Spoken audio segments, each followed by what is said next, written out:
the two trades today happened like pretty quickly off of each other. Does this open up the window now? Like is the late November the time that we're going to start to see the trade season open?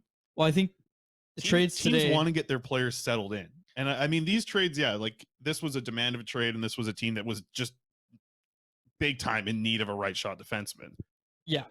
So I don't think it pushes it, but what do you think? Well, the trades today almost come, I think, as a result of teams looking, and especially in the case of the Wild, teams looking at their division, and there's that golden rule of if you're in a playoff spot by American Thanksgiving, you're probably going to be there in the playoff time, like when the playoffs actually come around. The Central Division is very tight right now. Winnipeg, I wrote about Winnipeg recently on CanucksArmy.com.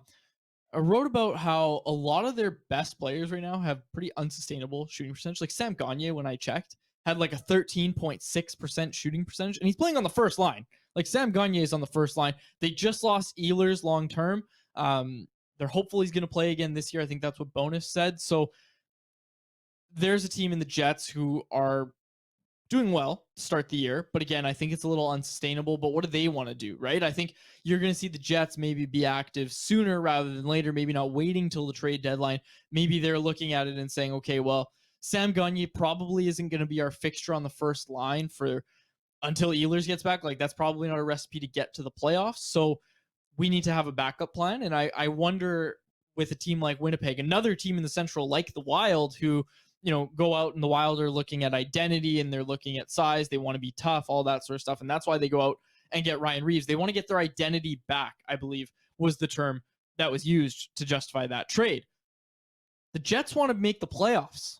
Like they want to be there. And the Central Division's tight. Like you look at the Dallas Stars, you look at the Colorado Avalanche, hell, the Nashville Predators even, when they get the goaltending from UC Saros that they need, they're a playoff team. Like they can make the playoffs with UC Saros. Again, they got bounced in the first round last year, but UC Saros wasn't there for that. And you saw, very similar to the Canucks, a team that just got exposed for what they are. And that's a team that can't really defend that well. So again, I'm looking at it. Yeah, the trade market's heating up. I just wonder how much of this is teams looking at the American Thanksgiving kind of benchmark and saying, we're actually not where we'd like to be, or we're in danger of slipping out of where we want to be. I think that's the point right there. It's the danger of slipping out of those spots where you want to be. Those are the teams that might be interesting, the ones that are sitting, in wild card positions right now. And it's hard for us in Vancouver to talk about like playoff positioning right now. But I think that's one thing that you might want to key in on, some teams that might be active on the market. So if you hear these teams mentioned with the Canucks,